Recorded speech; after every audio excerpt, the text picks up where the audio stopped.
Hello everyone, welcome back to Himachal success book. आज हम discuss करेंगे 3 और 4 जनवरी 2022 के करंट अफेयर्स।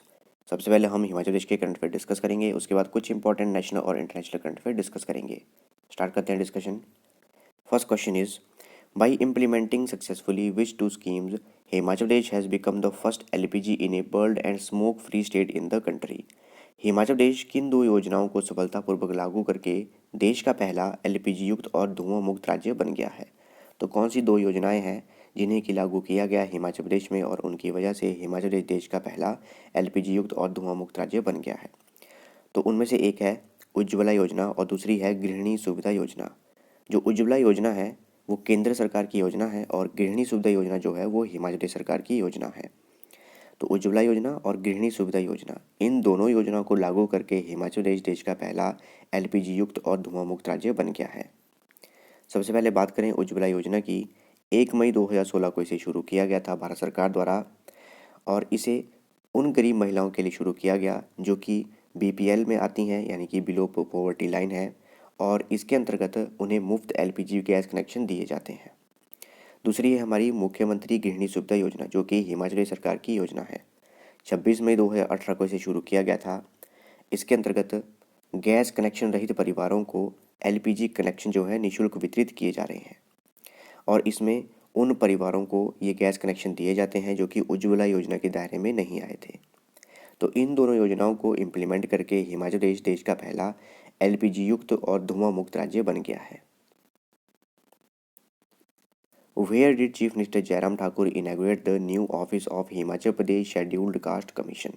मुख्यमंत्री जयराम ठाकुर ने हिमाचल प्रदेश अनुसूचित जाति आयोग के नए कार्यालय का उद्घाटन कहाँ किया? तो कहाँ किया? ये किया शिमला में। ऑप्शन बी करेक्ट आंसर है। तो हाल ही में मुख्यमंत्री जयराम ठाकुर ने Himachal Pradesh scheduled caste commission के नए ऑफिस का उद्घाटन किया और ये किया छोटा शिमला में। और इस तरह का जो कमीशन है ये पहला कमीशन है हिमाचल प्रदेश में। आए दिन और कमीशन की भी डिमांड आती है और अभी हिमाचल प्रदेश सरकार द्वारा ये अनाउंसमेंट की गई थी कि हिमाचल प्रदेश में स्वर्ण आयोग का गठन किया जाएगा और इसके लिए जो पूरा का पूरा क्राइटेरिया है कि किस तरह से कार्य करेगा वो उसकी घोषणा बजट में की जाएगी, ये कहा था मुख्यमंत्री जयराम ठाकुर ने। इसके अलावा जो ये Himachal Pradesh scheduled caste commission है इसके चेयरमैन हैं professor Virendra Kashyap. Where is CD Cooperative Credit Society Limited situated, whose 59th general meeting was presided by Chief Minister Jairam Thakur? CD cooperative credit society limited कहाँ स्थित है जिसकी 59वीं आम बैठक की अध्यक्षता मुख्यमंत्री जयराम ठाकुर ने की? तो ये जो है मंडी डिस्ट्रिक्ट के गोहर में स्थित है। तो जो CD cooperative credit society limited है मंडी डिस्ट्रिक्ट के गोहर में स्थित है और इसकी 59th जनरल मीटिंग थी और जिसकी अध्यक्षता की मुख्यमंत्री जयराम ठाकुर ने। काफ़ी पुरानी ये कोऑपरेटिव सोसाइटी है। इसकी स्थापना की गई थी 30 जून 1957 को और जिसका हेड ऑफिस है वो मंडी डिस्ट्रिक्ट के गोहर में स्थित है। उस समय इसका नाम था चच्चो डेवलपमेंट ब्लॉक सोसाइटी। लगभग 64 वर्ष पूरे हो चुके हैं इसकी स्थापना किए हुए और अभी ये डिमांड भी आती है कि इसे बैंक में कन्वर्ट कर देना चाहिए, लेकिन जो आरबीआई की गाइडलाइन है वो फुलफिल करने पड़ेंगी तभी ये बैंक में कन्वर्ट हो सकती है। इसकी जो 59 जनरल मीटिंग थी इसकी अध्यक्षता की अभी मुख्यमंत्री जयराम ठाकुर ने और वहाँ पर उन्होंने CD दर्पण 21-22 मैगजीन को भी लॉन्च किया। और जो CD क्रेडिट कोऑपरेशन लिमिटेड है इसकी जो प्रेसिडेंट है वो है कमल Rana. What is the GST collection in the month of December 2021 as per the Excise and Taxation Department of Himachal प्रदेश? हिमाचल प्रदेश के आबकारी और कराधान विभाग के अनुसार दिसंबर 2021 के महीने में जीएसटी संग्रह कितना है? तो ये है 342 करोड़ रुपीज़।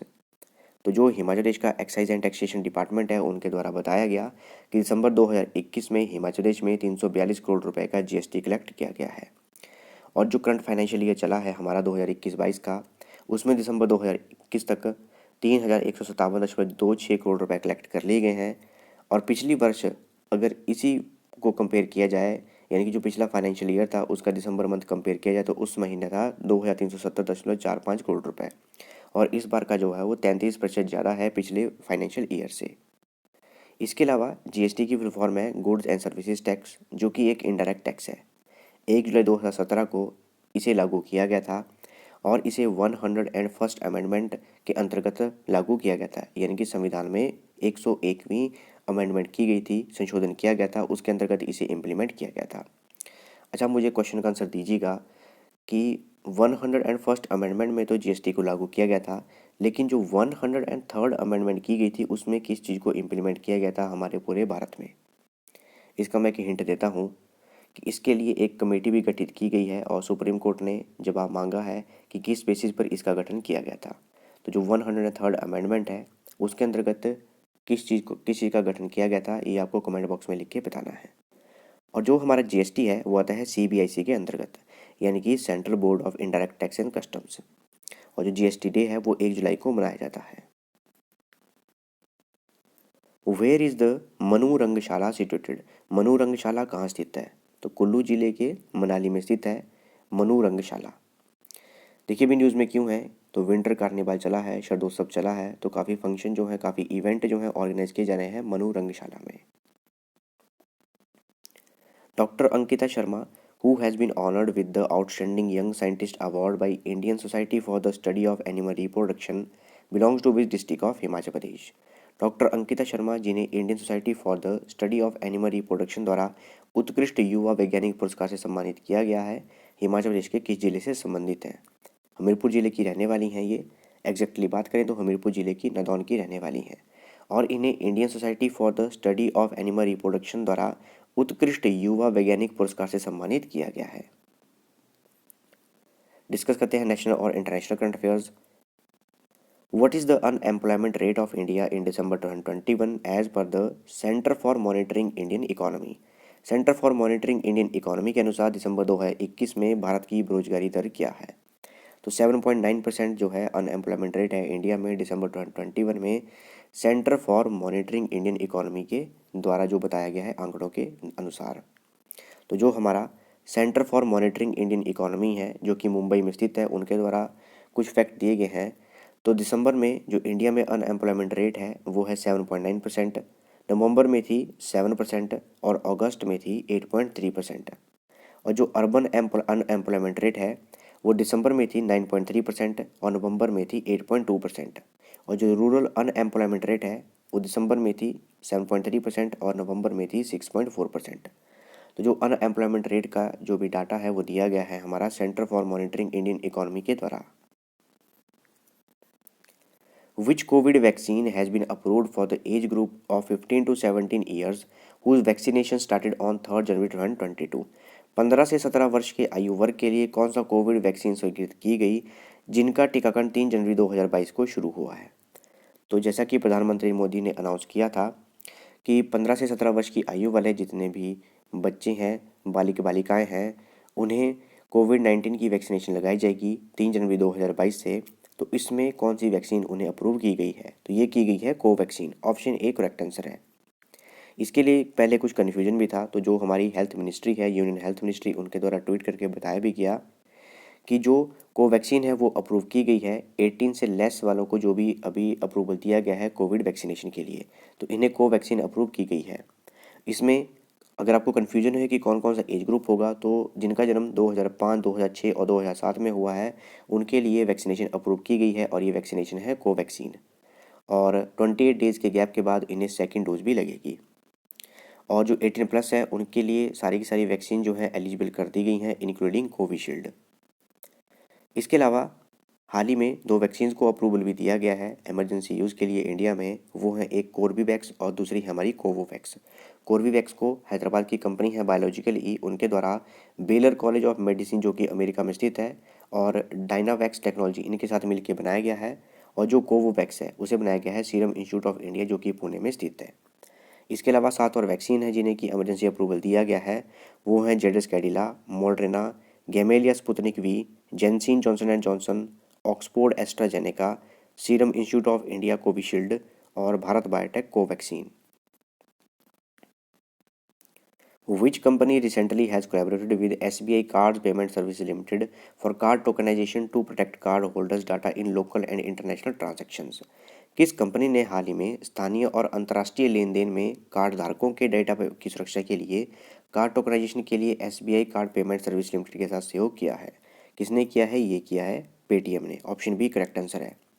हाल ही में जो SBI card and payment service है उन्होंने पेटीएम के साथ कोलैबोरेशन की है ताकि जो कार्ड की टोकनाइजेशन है वो सुचारू रूप से अच्छे तरीके से की जा सके। देखिए इसे हम पहले भी डिस्कस कर चुके हैं कि टोकनाइजेशन की प्रोसेस होती क्या है। देखिए जब भी आप ऑनलाइन ऑर्डर परचेज करते हैं, चाहे आप अमेज़ॉन से करें, फ्लिपकार्ट से करें, जोमेटो से करें, स्विगी से करें, जितने भी ऑनलाइन प्लेटफॉर्म हैं, जब भी आप ऑनलाइन परचेज करते हैं तो वो वहाँ पर कार्ड की इन्फॉर्मेशन सेव करने की ऑप्शन देते हैं। और जब हम अपनी कार्ड की इन्फॉर्मेशन सेव करते हैं, कार्ड की इन्फॉर्मेशन यानी कि जो हमारा कार्ड नंबर हुआ, सीवीवी हुआ, लास्ट डेट वैलिडिटी हुई, इनको बोलते हैं कार्ड की इन्फॉर्मेशन। तो जो भी कार्ड की इन्फॉर्मेशन है वो वहाँ पर सेव कर ली जाती है। और इन कार्ड की इन्फॉर्मेशन की बदौलत लोगों के साथ फ्रॉड भी होते हैं। कुछ के अकाउंट से 10,000 रुपये डिडक्ट हो जाते हैं, कुछ से 20,000, कुछ से 30,000 और कुछ से ज़्यादा। तो ये सिक्योरिटी इशू काफ़ी आ रहे थे लोगों के अकाउंट में, तो आरबीआई ने इस चीज़ को ध्यान में रखते हुए एक प्रोसेस इंप्लीमेंट की जिसे कहते हैं टोकनाइजेशन। टोकनाइजेशन के अंतर्गत जब भी आप ऑनलाइन कुछ चीज़ परचेज करेंगे किसी भी ऑनलाइन प्लेटफॉर्म से, तो आपको हर बार अपने कार्ड की जो डाटा है, इन्फॉर्मेशन है, वो एंट्री बार बार करनी पड़ेगी। और हर बार आपके कार्ड के लिए, चाहे क्रेडिट कार्ड हो चाहे डेबिट कार्ड हो, उसके लिए एक यूनिक नंबर जनरेट किया जाएगा। उस नंबर को बोलते हैं टोकन नंबर, और उस प्रोसेस को बोलते हैं टोकनाइजेशन। तो अभी इसके लिए जो लास्ट डेट रखी गई थी इन सभी प्लेटफॉर्म्स के लिए, वो रखी गई थी 31 दिसंबर 2021, लेकिन अब उसे एक्सटेंड करके कर दिया गया है 30 जून 2022, और ये इंप्लीमेंट की जा रही है रिजर्व बैंक ऑफ इंडिया के द्वारा। इसके अलावा जो एसबीआई कार्ड्स हैं, इसके एमडी एंड सीईओ हैं रामा मोहन राव अमारा, और इसका हेडक्वार्टर है गुरुग्राम में। Next is, which of the following are identified as domestic systematically important insurers for 21-22 by IRDAI? निम्नलिखित में से किसे IRDAI द्वारा 2021-22 के लिए घरेलू व्यवस्थित रूप से महत्वपूर्ण बीमाकर्ता के रूप में पहचाना गया है? तो ऐसी कौन सी कंपनियां हैं जिन्हें कि घरेलू रूप से महत्वपूर्ण बीमा कंपनियों के रूप में पहचाना गया है IRDAI के द्वारा? वो कौन कौन सी कंपनियां हैं? तो एक है LIC यानी कि life insurance corporation of India, दूसरी है general insurance corporation of India, और तीसरी है न्यू इंडिया अश्योरेंस। तो इसका करेक्ट आंसर है ऑप्शन ई, ऑल 1, 2 एंड 3। तो हाल ही में जो IRDAI है यानी कि insurance regulatory and development authority of India है, उनके द्वारा LIC, GIC और न्यू इंडिया अश्योरेंस, इन्हें डोमेस्टिक सिस्टमेटिकली इम्पोर्टेंट इंश्योरेंस बनाया गया है। यानी कि ये कंपनी जो है काफ़ी इम्पोर्टेंट बीमा करता कंपनीज हैं हमारे इंडिया के लिए, तीनों की तीनों। और इन्हें घोषित किया गया है IRDAI के द्वारा, जिसकी फुल फॉर्म है insurance regulatory and development authority of India. वर्ष 2000 में इसकी स्थापना की गई थी IRDAI एक्ट 1999 के अंतर्गत। इसका हेडक्वार्टर है हैदराबाद में और इसके चेयरपर्सन है Subhash Chandra Khuntia. Name the company that recently launched Digi Zone to provide all insurance services online. उस कंपनी का नाम बताइए जिसने हाल ही में सभी बीमा सेवाएं ऑनलाइन प्रदान करने के लिए डीजी जोन लॉन्च किया है। तो ये लॉन्च किया है LIC ने, ऑप्शन बी करेक्ट आंसर है। तो हाल ही में LIC ने डीजी जोन लॉन्च किया है, जिसके अंतर्गत जो भी इनके कस्टमर हैं वो ऑनलाइन अपना कार्य कर सकते हैं, चाहे वो पॉलिसीज़ को ऑनलाइन परचेज करना हो या फिर अपना प्रीमियम ऑनलाइन पे करना हो, तो जो भी कार्य है वो ऑनलाइन कर सकते हैं। नाम याद रखिएगा, इसका नाम है डीजी जोन। इसके अलावा जो LIC है, 1 सितंबर 1956 को स्थापना की गई थी, चेयरमैन है MR कुमार और हेडक्वार्टर है मुंबई में। Which bank recently had announced to acquire 10% stake in India International Clearing Corporation? हाल ही में किस बैंक ने इंडिया इंटरनेशनल क्लीयरिंग कॉरपोरेशन में लगभग 10% हिस्सेदारी हासिल करने की घोषणा की है? तो ये घोषणा की गई है स्टेट बैंक ऑफ इंडिया के द्वारा। Cricketer Quinton de Kock recently announce his retirement from test cricket. Which country did he represent in international cricket? Cricketer Quinton de Kock ने हाल ही में टेस्ट क्रिकेट से संन्यास की घोषणा की। उन्होंने अंतर्राष्ट्रीय क्रिकेट में किस देश का प्रतिनिधित्व किया? तो ये साउथ अफ्रीका से खेलते हैं और इन्होंने अभी टेस्ट क्रिकेट से अनाउंसमेंट कर दी है कि वो रिटायर हो गए हैं अब। तो अब ये सिर्फ ODI खेलेंगे और T20 क्रिकेट खेलेंगे। Where is Pangong Tso lake situated on which China is constructing a bridge? Pangong Tso झील कहाँ स्थित है जिस पर चीन पुल का निर्माण कर रहा है? तो ये जो है लद्दाख में स्थित है। एग्जैक्टली बात की जाए तो लद्दाख में, ईस्टर्न लद्दाख में ये स्थित है, और लगभग 135 किलोमीटर लॉन्ग ये लेक है। इसमें कि 1/3 एरिया जो है वो इंडिया में है और 2/3 एरिया जो है वो चाइना में है। तो चाइना इस पर पुल का निर्माण कर रहा है। Which district of Odisha has been declared as the first child marriage free district of state? Odisha के किस जिले को राज्य का पहला बाल विवाह मुक्त जिला घोषित किया गया है? तो ये किया गया है गंजम डिस्ट्रिक्ट को। गंजम डिस्ट्रिक्ट ओडिशा का पहला बाल विवाह मुक्त जिला बन गया है। Where is Institute of Mathematical Sciences situated, which has come into 60th year of existence on 3rd January 2022? गणितीय विज्ञान संस्थान कहाँ स्थित है, जो 3 जनवरी 2022 को अपने अस्तित्व के 60वें वर्ष में आ गया है, यानी कि 59 वर्ष इसे पूरे हो चुके हैं स्थापित हुए और अभी 60वें वर्ष में आ चुका है। तो ये चेन्नई में स्थित है। याद रखिएगा, इंस्टीट्यूट ऑफ मैथमेटिकल साइंस ये जो है चेन्नई में स्थित है। Abdullah हमदोक was the prime minister of which country who has resigned amid crackdown on protesters? Abdullah हमदोक किस देश के प्रधानमंत्री थे जिन्होंने प्रदर्शनकारियों पर कार्रवाई के बीच इस्तीफा दे दिया है? तो सूडान के प्रधानमंत्री थे। तो वहाँ पर लोग प्रदर्शन कर रहे थे और आर्मी ने क्रैकडाउन किया, कार्रवाई की उनके ऊपर और इन्होंने इस्तीफा दे दिया। अगर मैप में देखें सूडान को तो यहाँ पर है इंडिया और यहाँ पर है सूडान। सूडान जो है एक अफ्रीकन कंट्री है। कैपिटल है खार्तूम, करेंसी है Sudanese pound. Mohammad Hafeez who has announced his retirement from international cricket belongs to which country? Mohammad Hafeez जिन्होंने अंतर्राष्ट्रीय क्रिकेट से संन्यास की घोषणा की है वह किस देश से संबंधित हैं? तो पाकिस्तान के लिए क्रिकेट खेलते थे काफ़ी लंबे समय से, तो अब इन्होंने रिटायरमेंट अनाउंस कर दी है। Joshna Chinappa who has return to the top 10 of PSA world rankings related to which sports? Joshna Chinappa जो PSA विश्व रैंकिंग के शीर्ष 10 में लौट गई हैं, किस खेल से संबंधित हैं? तो स्क्वैश खेलती हैं ये और टॉप 10 में आ चुकी हैं और ये चेन्नई से हैं। Is which of the following bank is the only authorised bank to issue and encash electoral bonds through its 29 specialised branches? निम्नलिखित में से कौन सा बैंक अपनी 29 विशिष्ट शाखाओं के माध्यम से चुनावी बॉन्ड जारी करने और भुनाने के लिए एकमात्र अधिकृत बैंक है? तो कौन सा बैंक है जो कि इलेक्टोरल बॉन्ड को इशू करता है? तो ये है स्टेट बैंक ऑफ इंडिया। देखिए, वर्ष 2022 में असेंबली इलेक्शन है 5 राज्यों में। कौन कौन से हैं वो? उत्तर प्रदेश, उत्तराखंड, पंजाब, हिमाचल और गोवा। यहाँ पर जो है असेंबली इलेक्शन है, विधानसभा और विधान परिषद के इलेक्शन है। इसके लिए भारत सरकार द्वारा इलेक्टोरल बॉन्ड्स की 19 ट्रेंच को अप्रूव कर दिया गया है, जिसकी सेल 1 जनवरी से लेकर 10 जनवरी 2022 तक चलेगी। और जो 90 ट्रेंच है ये, इसकी जो सेल और परचेज है वो स्टेट बैंक ऑफ इंडिया के माध्यम से ही की जाएगी और इसमें स्टेट बैंक ऑफ इंडिया की 29 स्पेशलाइज्ड ब्रांचेज है जिनके अंतर्गत ये कार्य किया जाएगा। इसके अलावा जो हमारा स्टेट बैंक ऑफ इंडिया है, भारत का एकमात्र ऐसा बैंक है जिसे कि ऑथराइजेशन मिली है इलेक्टोरल बॉन्ड को इशू करने की। सबसे पहले समझते हैं कि इलेक्टोरल बॉन्ड होते क्या है। देखिए, अगर कोई भी व्यक्ति और कोई भी ऑर्गेनाइजेशन किसी पॉलिटिकल पार्टी को डोनेशन देना चाहती है तो इलेक्टोरल बॉन्ड के जरिए वो डोनेशन दे सकती है। और इलेक्टोरल बॉन्ड को इसलिए लागू किया गया था, इसलिए लाया गया था ताकि ट्रांसपेरेंसी इंक्रीज हो सके। और इसमें जो डोनेशन दी जाती है वो 1000, 10,000, 1 लाख, 10 लाख और 1 करोड़ इसी के मल्टीपल में दी जाती है। यानी कि अगर 2000 देना चाहते हैं तो दे सकते हैं।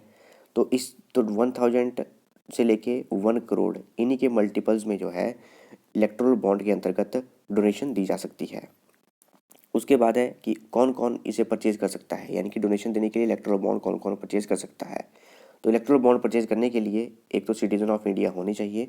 इसके अलावा कोई भी एंटिटी है, कोई भी ऑर्गेनाइजेशन है वो इंडिया में इस्टेब्लिश होनी चाहिए, वही इलेक्टोरल बॉन्ड को परचेज कर सकते हैं और किसी पॉलिटिकल पार्टी को दे सकते हैं। इसके अलावा इसकी जो वैलिडिटी है वो 15 डेज तक है, यानी कि 15 दिन के अंतर्गत अंदर अंदर आपको जो इलेक्टोरल बॉन्ड है इन्हें बैंक में जमा कराना होगा और पॉलिटिकल पार्टी बैंक से इनका पैसा ले लेंगी जो भी इलेक्टोरल बॉन्ड के अंतर्गत आपने डोनेशन दी होंगी।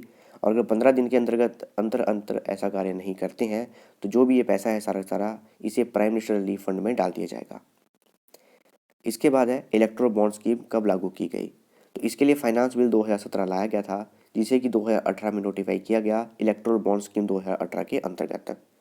और जो पहला ट्रेंच था, पहली सेल थी वो 1 मार्च 2018 से लेकर 10 मार्च 2018 तक चली थी। और जो 18th ट्रेंच थी वो चली थी 1 सितंबर से लेके 10 सितंबर 2021 तक। और अभी जो है 19 ट्रेंच चलेगी। इसके अलावा जो हमारा इलेक्शन कमीशन ऑफ इंडिया है इसका हेड ऑफिस है न्यू दिल्ली में। चीफ इलेक्शन कमिश्नर है हमारे सुशील चंद्रा और 2 इलेक्शन कमिश्नर भी हैं, एक है अनूप चंद्रा पांडे, दूसरे हैं राजीव कुमार। और जिन 5 राज्यों में अभी असेंबली इलेक्शन है, एक है उत्तर प्रदेश जिसमें कि 403 सीट्स हैं, दूसरा उत्तराखंड है जिसमें कि 70 सीट्स हैं, तीसरा है पंजाब जिसमें 117 सीट्स हैं, चौथा हिमाचल प्रदेश जिसमें 68 सीट्स हैं और पांचवा जो है वो है गोवा जिसमें 40 असेंबली सीट्स हैं। ये थी हमारी डिस्कशन। और अगर आपको इस सेशन की PDF चाहिए तो आप टेलीग्राम चैनल से ले सकते हैं। टेलीग्राम पे सर्च कीजिए हिमाचल सक्सेस बुक और वहाँ से आप इस सेशन की PDF प्राप्त कर सकते हैं। मिलते हैं नेक्स्ट डिस्कशन में। Thanks for watching video. Do like, share and subscribe my channel.